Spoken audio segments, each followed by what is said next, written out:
What better way to celebrate Shohei Otani than a little Cardi B kicking us off? Welcome to MLB Tonight, presented by Strauss. Alongside Alex Avila, the All-Star World Series champion, Cy Young Award winner Jake Peavy. I'm Adnan Burke. It's great to have you with us. I already know what the answer is going to be. Aside from the birth of your children, was that the greatest thing you've ever seen in your life? Shohei Otani's postseason performance of the ages. We've had a chance to reflect on it now, Alex, a little bit. It's still incredible to me. Yeah, nothing's changed. Nothing's changed in the time we were here last night to now, as far as like what we just witnessed in last night's ball game. But you know, just the way that he did it too, like coming in, the narrative of just him kind of struggling offensively, being able to bounce back in the game previously to make an impact offensively, but then really making an impact offensively, and then doing what he did on the mound was impressive. Shows how he goes to work. Yeah. You know, him hitting on the field and making the adjustments, and wow, what a payoff. And I do, Adnan, I don't know that I feel any different than I did last night in just utter shock. And just the fact that some of these historic performances went down that we talk about before our lifetime. So you don't have a chance to take the moment in. You just see it on replay. I don't know that we've ever seen anybody quite dominate on both sides of the ball. I know some pitchers have hit homers, and we've had incredible pitching performances. To do both, I'm going to say it's the best I've ever seen. This should quiet down some of BK's arguments on making him either just a pitcher or just a hitter. Exactly. Like, we just want to have one thing. Let him do both as long as possible. BK had him closing and coming out of the bullpen. And a happy birthday to Brian Kenny, by the way. That is right, BK. We love you. Listen, BK would appreciate the historical appreciation of what's happened with Shohei Otani in terms of the greatest moments ever in postseason history. There's a lot to choose from, as Pete was alluding to, beginning with, of course, Don Larson. I mean, Don Larson back in 1956, the World Series in Game 5, the only perfect game in postseason history. He gave the Yankees a 3-2 series lead over Brooklyn. They'd win in 7. He was the World Series MVP. He was an 81-91 lifetime pitcher, had a 99 ERA plus for his career. Sanford Koufax, 65 World Series Game 7, complete game shutout, 10 Ks to clinch the World Series, allowed just 3 hits in the game against Minnesota. In that series, he pitched 24 innings, allowed 1 earned run, and he won MVP. My pick's Bob Gibson. 1967 World Series Game 7, a complete game, 10 strikeouts, and a solo homer to clinch the World Series. He threw 3 complete games in the series, allowed 3 total runs, earning 3 of the 4 wins, and 1 World Series MVP. Every Yankees fan going, come on, Reggie. 1977 World Series Game 6. 3 for 3. He swung at 3 pitches all day. All 3 were home runs. That game was 48 years ago today. 5 ribbies, 4 runs, and a walk to clinch the World Series. The first of 2 from 2011. Our teammate, Albert Pujols, 5 for 6, 3 homers, 6 ribbies, 4 runs scored. His 14 total bases tied with Bob Robertson for the most in a postseason game. His 5 hits tied for the most in a postseason game as well. Game 3 of the World Series, and later in that World Series, Game 6. And we'll see you tomorrow night.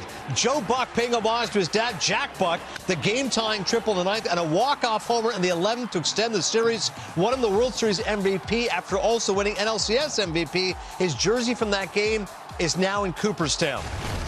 And then, of course, Shohei Otani. In case you missed it, 3 home runs, 6 scoreless innings, and 10 strikeouts to clinch a World Series berth. He struck out 10 and hit 1,342 feet of home runs. The first player, 3 or more homers and 10 or more strikeouts in one game in the regular season or postseason. Otani, absolutely remarkable performance.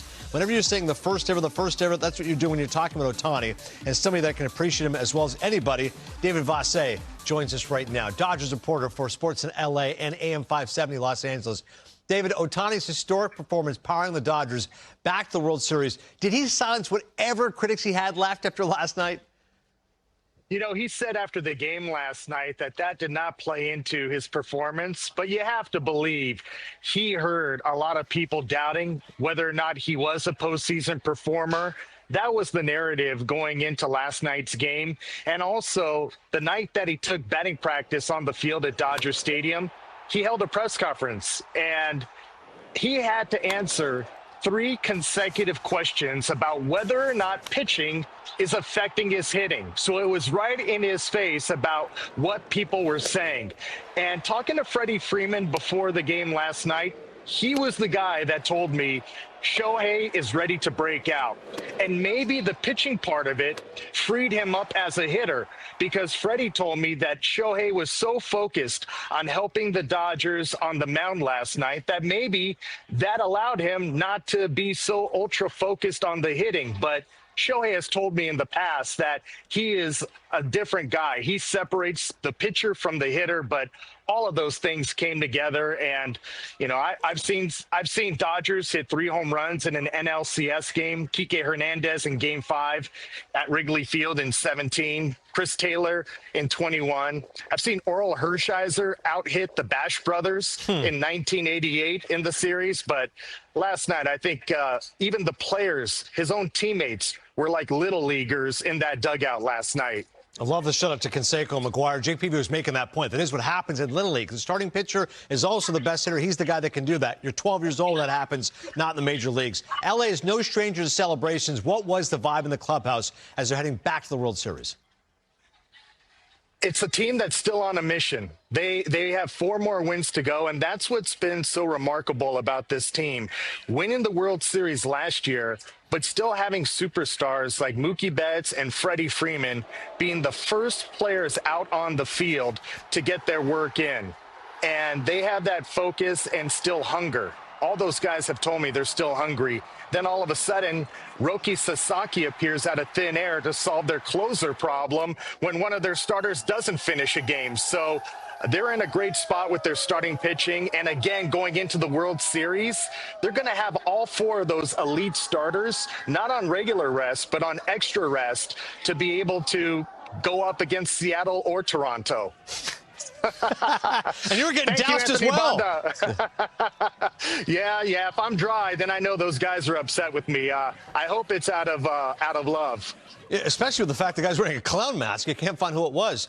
That was Banda, Anthony Banda from last year's World Series. Yeah. Who is that masked man? All right, as the Dodgers now wait the Mariners or the Blue Jays, how does a team stay fresh, Dave? You know this eternal conversation, rest versus rust, 6 days off before Game 1.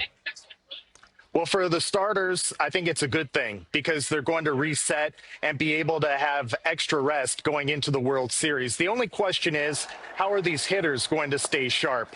They'll probably have simulated games next week, but everybody from Andrew Friedman to Dave Roberts to even guys on the team believed for this team, it was a blessing in disguise that they were the number 3 seed and did not have 5 days off between the last day of the regular season and their first playoff game. So we'll see how they react and adjust. Freddie was joking before the game with me. I'm sure that'll be another daily narrative and some sort of reason why we don't hit, but the pressure's off this offense with the way this starting pitching is pitching at an elite level, ace level each and every night. Well, David, it certainly was a historic night.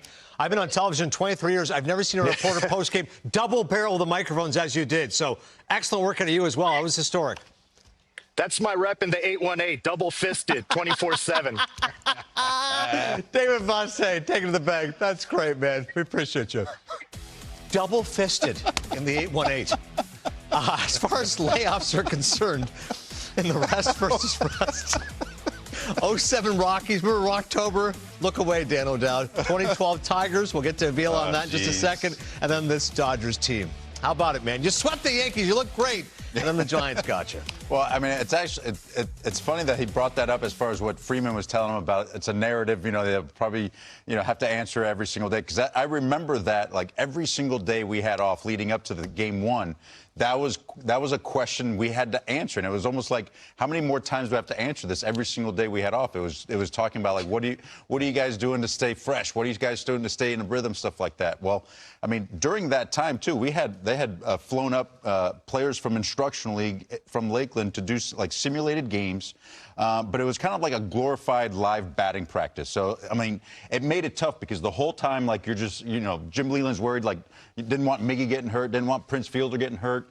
You know, probably a good thing for our pitching staff, but, you know, definitely something like you have to try to continue some sort of rhythmic play. That's why I kind of like what Toronto did this year, Philadelphia did this year.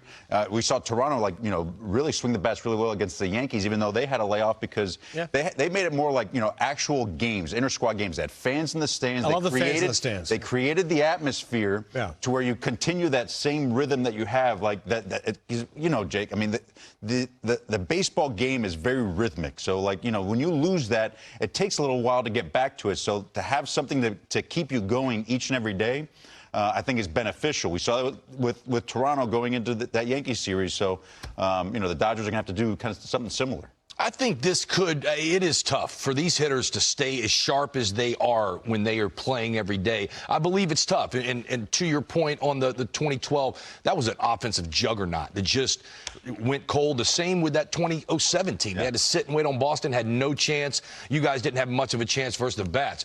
I think with this Dodger lineup not going at full strength, this could be advantage to whoever comes out of the American League and really narrow the gap of this Dodgers super team. And does the American League have a chance because of how the pitching can maybe neutralize some guys who haven't swinged? I remember one of those sort of controlled inter-squad games. Prince Fielder gets hit by one of the young kids that was thrown on the mound. He goes back to that guy's like, don't take any more at-bats, please. We don't need you hurt. Yeah, seriously. We want to replicate the game, but not too much. No one's going to wear it out there. We'll see if this layoff ends up hurting the Dodgers or not. Well,